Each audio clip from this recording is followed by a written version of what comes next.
This is why waking up late might just save your life. One day when I was in elementary school, my mom and I both overslept, which meant I wouldn't be ready in time to get on the bus. School started at 8, my bus pickup time was at 7, and it was already 6:40 or something. I was still in my PJs and hadn't even had breakfast yet. My mom decided that today we would just tell the bus driver to go on ahead and she would take me to school, which would give me plenty of time to get ready. It's 6:50, I'm in my PJs eating breakfast, and that's when we hear the bus pull up 10 minutes earlier than scheduled. My mom peeks her head out of the door into the foggy morning and waves the bus on. She closed the door and came back inside, but the bus didn't pull away. There's a knock at the door and my mom opens it to find a man in a bus driver uniform. He explains he's a substitute bus driver because the regular driver called in sick and that he's early because he wanted to get an early start on the route. My mom says she's taking me to school because we woke up late. He gets visibly upset and says he can wait a few minutes since he's already ahead of schedule. My mom says that we won't be ready in a few minutes and tells him to go on ahead. He seemed really angry about this, but turned around, got back on the bus and left. But at 7 a.m., another bus pulls up to my house. My mom went out to talk to them and came back looking terrified. Part 2 of why sleeping in might just save your life. After talking to the bus driver, my mom came back looking terrified, but she didn't say anything about it and told me to finish getting ready for school. At the time, I didn't know what happened, but my mom would end up telling me a few years later. When she went to the second bus, she found out it was being driven by my regular driver and it was full of other kids that are usually on my route. By the way, the other bus was empty. My mom asked the driver about the substitute driver and about him calling in sick. He tells her that he never called in sick and there is no substitute driver on his route. The driver immediately called dispatch in a panic and told my mom to go inside and call the police and report this incident, which she did without me knowing at the time. There was absolutely no one doing my driver's route that day. Whoever this was most likely a kidnapper who had targeted me. I never heard anything about it again, not even if someone else had ended up being picked up by this mysterious fake bus driver. But chances are, had I gotten on that bus, I would never have made it to school or back home. And if we hadn't overslept on that specific day, I would have been on that bus. This is why you should never let your Uber driver cancel your ride while you're still in the car. I went dancing with some friends one night and got really drunk by midnight. My phone was dead and I was so drunk that I barely remember my friend calling me an Uber. I can vaguely remember them helping me in the car and telling me to get home safe. That's when he asked me how my night was and if I smoked. At this point, I sort of just slurred out that I did sometimes. He then offered me a J and this is when I started to get nervous and started paying attention. I tell him something like I'm really tired and just ready to go home. He keeps insisting and once again I say something not exactly like no, but not a yes, which he takes as a yes. I'm so drunk I can barely see straight or speak clearly. That's when he says, okay, I have to cancel the ride really quick because I can't give it to you while I'm on the clock. It takes me a second to realize how dangerous that is, and by the time I start to say something, he's canceled the ride and pulled over in the middle of nowhere. At this point, I'm panicking, I'm taking fake hits, and I'm thinking to myself how I can get out of this situation. After it's done, I tell him I can always call another Uber and he doesn't have to take me home. But he says he still has my address and he'll take me. As he starts driving, I tell myself to calm down and that I'm being paranoid. But that's when I realize he's going farther north and passing every exit that could get me back to my apartment. Part 2 of why you should never let your Uber driver cancel the ride before it's over. As he passes the 4th exit, I'm thinking of how I can get him to take me home. That's when I tell him that my boyfriend is waiting on me. My driver said nothing, but he took the next exit and made a giant U-turn taking me home. Even as we're heading south, I'm still shaking and have my hand on the door handle, thinking about just hopping out at a red light the closer we get to my apartment. My phone is completely dead, but we're getting close to my apartment now. So once we get about 2 blocks from my apartment, I lie and tell him that it's easiest to stop here and he can let me out. Again, he doesn't say anything, but he does slow the car. I'm flooded with relief and even maybe a smile, but when I go to open the door, it's locked. I try to lift the lock mechanism manually, but it won't budge. I look at him to see what's up and he's got his head turned almost fully toward me, shoulders still facing the road, smiling at me. The worst fucking smile I've ever seen. It looked so mocking and it just did not reach his eyes at all. I just started crying and asking him to open the door. I was so freaked out and still very drunk, and thank God he did. I will never forget that sensation of vulnerability, not just being drunk in his car, but with no way to contact anyone. It was terrifying.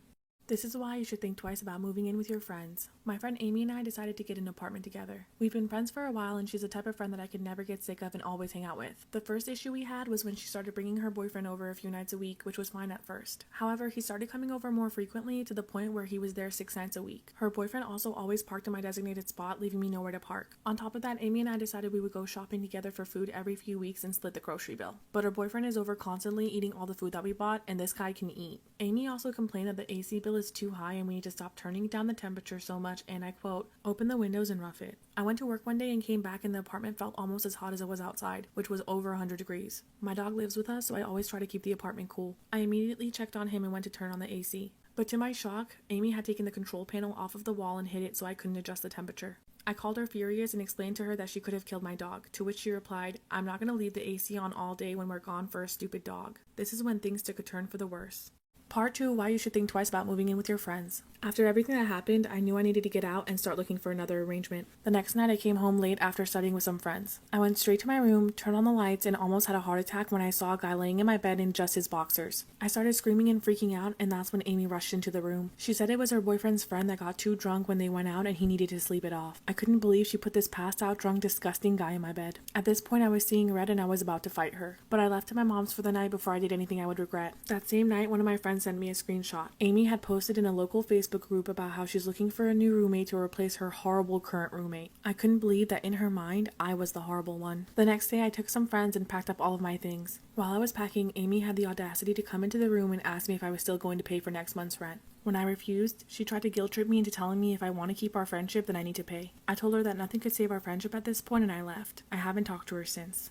I was dating a guy for 4 years. We lived together for 3 of them and I thought he was the one. But then I found out that he was cheating on me, so I broke it off and moved out. 4 weeks after moving out, I started to get served with court papers. Apparently, while we were dating and living together, he stole my ID and social security number. I was shocked to find out that he had taken out thousands of dollars of debt in my name. He took out cash loans, opened and maxed out credit cards, leased vehicles, and even started a business. I had no clue until I was served with papers for non-payment. Since he would normally get the mail, he hid any paper correspondence and kept me in the dark. Any calls claiming I owed money, I chalked up as spam. By using my ID, social security number, and falsifying pay stubs in my name, he was able to put me over $500,000 in debt. You know that feeling when your world is crashing down faster than you can rebuild it? That's exactly how I felt. I had no other choice but to file for bankruptcy. I even had a detective from the DA's office in my county contact me, threatening me with committing fraud. I worked with them to give them as much information as I had, which cost me a couple $1,000s in criminal lawyer fees. I filed police reports for identity theft, but he was never arrested. And things just kept getting worse. This is why you probably shouldn't look for love on Plenty of Fish. I met a guy on Plenty of Fish, and after about a week of chatting online, we agreed to meet. We met at a restaurant downtown, which was really far from where I lived. The evening went great, but after our date, when I was driving away, I noticed that he was following me. Because of the distance to my house, I wasn't immediately scared. I thought to myself, maybe we lived in the same direction and eventually he would take his exit. However, he didn't. My exit was coming up and I decided not to take it. I circled the entire city on the freeway and he stayed right behind me. This is when I was starting to panic, so I decided to go to my friend's house instead of mine. But when I pulled out the exit, I noticed that he didn't. This is when I got a breath of relief and I decided to go back home. As I was getting ready for bed, I started feeling dumb and thinking that I was just being paranoid. I decided to text him and tell him that I had a good night, and when I started typing, all of a sudden a message came through with a picture of my car outside of my house. I nearly died. My heart jumped out of my chest and I started shaking. I didn't know what to say, and he texts me and says, "I didn't know you lived across the street from me." But here's the thing, I've met all my neighbors and not once have I met him. I decided to go outside, and when I did, he was just standing there waiting for me. Part 2 of why you probably shouldn't look for love on Plenty of Fish. When I opened the door, he asked if he could come in and hang out. I told him that I was exhausted and I'd rather just crash out. The next morning, when I woke up to go to work, my windshield had been smashed, my car was keyed, and my back 2 tires were slashed. As I was looking at the damage to my car, the guy comes out of his car with 2 coffees and says, "Oh, I thought I'd surprise you with a morning coffee." He also offered to give me a ride to work, but something in my gut told me not to get in his car. I told him I wasn't going to work and I called the police to report the damage to my vehicle. He hung out the whole time, but when the police got there, he started acting really suspicious. He walked over to his car and was hiding on the side of it. After the report was made, the police were leaving when I heard their siren and lights go off. I heard a cop yell at him to freeze, put his hands in the air, and get down on his knees. I look and the cops got his gun drawn at this guy. After arresting him, they told me that he was wanted for stalking, breach of probation, assault with a deadly weapon, and aggravated sexual assault. I couldn't believe what I was hearing. I was terrified. It took me a couple of days to get over the hypothetical situations that could have happened. For a split second, I thought that was the end of it, but I was wrong. Part 3 of why you probably shouldn't look for love on Plenty of Fish. About a week later, I was on my way out the door to go to work, and guess who was sitting in my driveway? I live in Canada, so essentially you're released on conditions until you go to jail. My heart was beating out of my chest, but I told him that I was late for work and that I'd call him when I was off. I never went to work that day. Instead, I went and found a new apartment in a new area of the city. I also changed my phone number and hired my friend's husband and his friends to go pack up my apartment and move it to their place for a month, and then move it to my new place because I was so scared this dude would follow them while moving. Once I got settled into my new place, I reported his Plenty of Fish profile. As far as I know, he ended up with a 7-year jail sentence. I haven't followed the case, but I know that he actually had pictures on his phone of about 10 women peeping into their windows. He also had pictures of them at work and pictures of their children. Since this experience, I've made sure to look into and verify whoever I'm going on a date with. Story time about how a serial killer targeted and followed me. One night I was driving my station wagon from Colorado to Arizona to visit my mom. I had a desk in the back that my mom had given me. I've always been scared driving at night because I have this irrational fear that someone in the backseat's going to get me. I was on an empty stretch of highway late at night with no other cars around. That's when this red pickup truck comes up behind me and starts flashing their lights while also honking their horn. I thought maybe something was wrong with my car or with the desk in the back. Why else would he be so insistent on me pulling over? I pulled to the side of the freeway and got out of my car. He pulled up directly behind me. I got out of my car to go inspect what was going on, and I got about halfway. That's when it hit me. Why was he still honking and flashing his lights at me when I'm out of my car? He started getting out of his truck, but I couldn't see him because his headlights were shining in my eyes. He didn't say anything and was heading towards me when something in the pit of my stomach screamed at me to get back in my car. I jumped back in and sped off. My phone was dead, I didn't have a charger, and I was terrified. I had no idea what to do. The next exit was 45 miles away, but he followed right behind me the entire time. Part 2 of how a serial killer targeted and followed me. I took the first exit to go to a crowded grocery store with a laundromat next to it. There was an ambulance parked at the laundromat with its lights flashing. I figured if there was an ambulance, then eventually a police officer would show up. The man had followed me and parked in the grocery store parking lot. He stayed there intently watching me the whole time. I was so scared I didn't even want to get out of my car. I felt like an idiot if I would have to tell someone what was happening. We waited there an hour until he finally seemed to give up and leave. I was so relieved, but I waited a while longer and then continued my drive. I was paranoid and watchful the entire time for red trucks. Fast forward about 5 to 6 years and I'm watching Unsolved Mysteries or some similar type of crime show with my partner, and what story pops up? One about a man on the exact stretch of highway with a red pickup truck who used those exact tactics to get a few women to pull over and murdered them all. I'm so glad something in my gut told me to keep driving that night. Part 1 of how my best friend's husband tried to hook up with me. 2 of my closest friends are a married couple, Nicole and Aaron. I've known them for years and they're expecting their first baby in a few months. We're all really close and I could see them being in my life forever. That was until Aaron started acting weird. One morning I woke up with a text from Aaron that said, "I've always been attracted to you and you've been on my mind a lot lately." I was shocked. He's never tried to go there with me before and I never thought he would. I didn't know what to do and I just stared at my phone in disbelief for about 20 minutes. When I messaged back and confronted him about it, he told me that he got really drunk last night and didn't mean any of it. He begged me not to tell Nicole and swore that it would never happen again. He continued to convince me by saying how the baby was due in a few months and this would ruin everything. I decided to let it go and told him I don't ever want it to happen again. I didn't want to break up their marriage or their baby to have to grow up without a father. I wanted to believe that it was just a drunken mistake and we could all still be friends. But in the back of my mind, I knew I should have told Nicole. And that feeling turned out to be right because it only got worse from here. Part 2 of how my best friend's husband tried to hook up with me. A few weeks after the drunken text incident, I received a Snapchat from Aaron one night. I opened it and it was the one thing that girls never want to get. The infamous unsolicited D-pic. I could not believe that this guy really sent me something like this after begging me not to tell his wife about the previous flirty text message. Before even replying, I had already made up my mind and I was going to tell Nicole. After I told him I was going to tell Nicole, he tried to convince me that he sent the picture by mistake. I replayed the snap and screenshotted it for evidence to show Nicole. Before I could reply again, he messaged me back and said, "Replaying a screenshot, huh? You must have really liked what you saw." I was fuming and furious that he would even think for a second that I was interested in his disgusted naked selfie. I immediately sent the screenshot to Nicole and told her what happened. I also explained what had happened before. She ended up kicking him out of their apartment that same night. Then she asked me to come over and we spent the evening packing up Aaron's stuff and putting it on the curb. I guess the next morning Aaron hadn't gotten his stuff fast enough and it was garbage day. Nicole and I are still best friends to this day. Story time of how my neighbors were killed and we all heard. I live in a middle to low class neighborhood in the Caribbean. It's a quiet place where nothing happens. It's the type of place that people go to retire and sip pina coladas all day. However, a few houses next to mine lived a family that was not like the rest. They had the biggest house on the street and lived luxuriously. Their kids would play with me, especially the smallest girl we nicknamed Tiny. Tiny was my best friend and she was always at my house. On Tiny's birthday, her parents threw a giant party for her and all of the neighborhood kids were invited. They had bouncy houses, water slides, and everything a kid would want to play with, but my parents wouldn't let me go. I never knew why. I suppose it was because my mom didn't know her mom. After the birthday, things went back to normal, and one day we were all playing and talking about what our parents did for work. We asked Tiny and her siblings, but none of them knew what they did except that their dad traveled a lot and was always at meetings. I didn't pay much attention and we all continued on with our day. One night, we were playing on the street when we started hearing loud pops and screams coming from Tiny's house. I will never forget that day. The neighbors, including my mom, came out rushing us inside yelling that it was gunshots. She locked us inside the house and I couldn't believe what happened next. Part 2 of how my neighbors were killed and we all heard. After hearing gunshots, we stayed locked in my house while the next door neighbor, who was a cop, ran towards Tiny's place. Then we saw a black man rushing down the street trying to get away. Tiny and her siblings wanted to check what was going on, but everyone forbade them to go. All I remember was a bunch of cops and ambulances a few minutes later, and after that day, I never saw Tiny or her siblings again. For a couple months, the house sat empty, but black vans and strange men kept coming into the neighborhood. They went door to door asking for any information about the man and his children. No one in the neighborhood spoke about it, and as years passed, the story faded away. Now that I'm time growing up, I asked my neighbor the cop what went down that night. He said that night, Tiny's dad got a gun emptied in his skull and his wife was gravely wounded, but she survived. Apparently, he was a drug lord that was going to make a deal with the police to turn in rival gangs and some other people to the cops. The men in the van that were going door to door wanted to know where his kids and wife were to also shut them up. Tiny's oldest brother was found dead in a neighboring town, his car set ablaze. Tiny and her siblings are now living in other countries under witness protection programs. I just hope wherever she is, she's doing okay and her family got the help that they needed.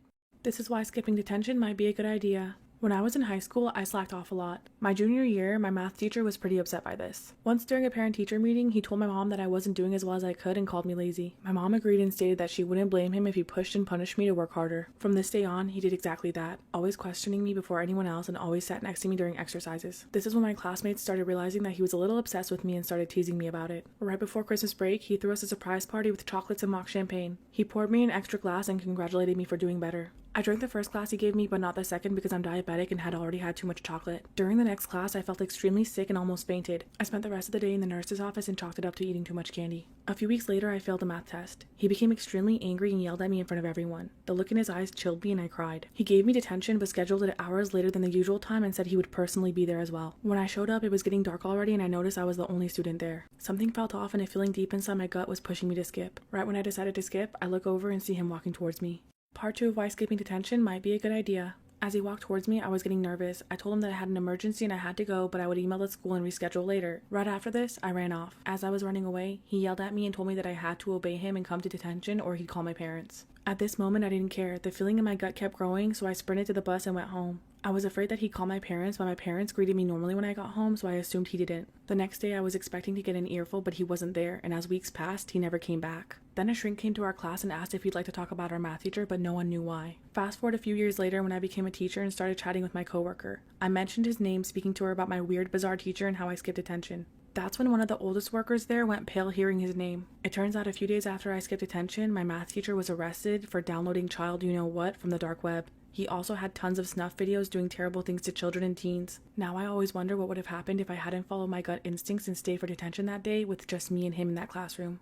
Crime Fanatic Friday. Something's off with the new guy. I had taken a job as a security guard at a plant that made locks. I worked from 7:30 p.m. till 3:30 a.m. and there was always 2 of us. After working there 6 months, I saved enough to move and serve my notice. A new hire was brought in to fill my spot. He was a soft-spoken man named Calvin. He worked all hours as part of his training, and at night he'd shadow me or my coworker Amira. Amira and I were 18 years old while Calvin was a decade older. He was quiet and polite, but something seemed to be missing. There's a spark that genuinely nice people seem to have, and he didn't possess it. At first I thought he was just awkward, but that thought quickly changed. One night during his first week, he went on rounds with Amira. When they returned to the office, I immediately knew something was wrong. Amira was normally talkative, but she was dead silent, and when Calvin went to the restroom, I asked her what's going on. On their rounds that night, during the part of the plant that's the darkest, she was walking up the stairs when she turned around and he was right on her. She backed against the railing and he leaned in towards her, his face nearly touching hers. He flirted in a low voice, and when she mentioned his wedding band, he said it would be over soon. The next night came and went, but Calvin never showed up. A couple of days later, we found out the chilling reason why.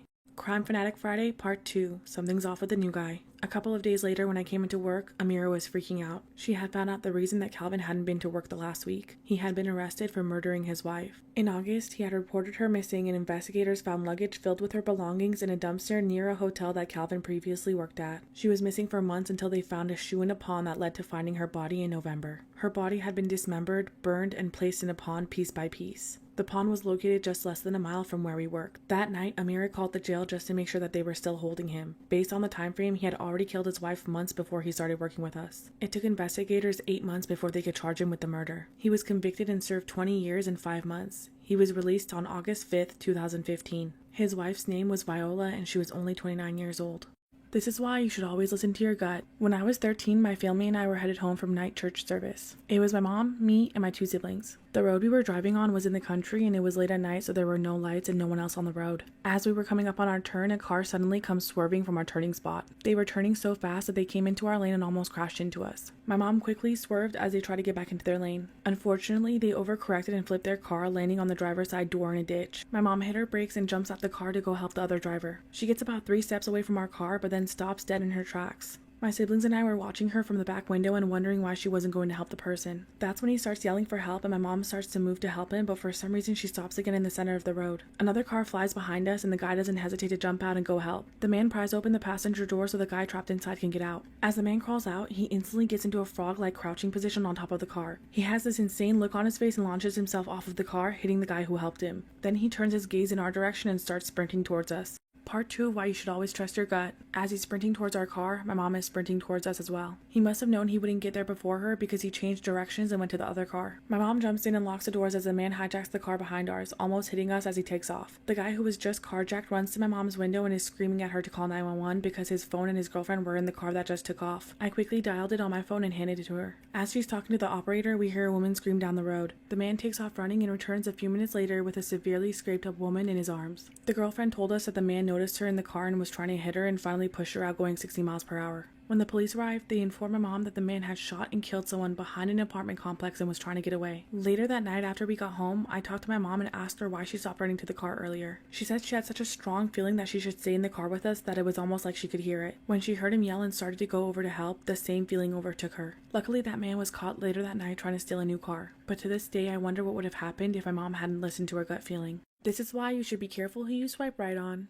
I met this guy on Tinder and I wanted to meet in public, but he didn't want to. So one night I was bored and I went over to his house instead. I made sure to tell my friends where I was going and sent them my location. When I went to his house, we did the deed and I fell asleep. I woke up to see him going through my phone. When he noticed I was up, he asked why I had so many guys on my phone. I ignored his question and asked for my phone back. At this point, I was ready to leave, but my purse was gone. I tried to text my friend, but he had deleted all of my contacts, even my dad's number. I started to panic, but I quickly calmed myself down and tried to talk to him. He was twice my size, so I knew he could do some damage if he wanted to. I planned on sneaking out when he fell asleep, but he wasn't falling asleep. We stayed up silently laying in bed waiting for each other to fall asleep until 3 a.m. The next morning, I told him I had to go to work so I would need my things back. That's when he insisted on driving me to work and picking me up. On the way, I was planning on telling one of my coworkers what happened, but he came inside of the store and stayed there my entire shift, just watching me. When I was off work, he took me back to his place. I thought I'd eventually be able to get away from him, but 2 weeks passed and he still wouldn't let me out of his sight.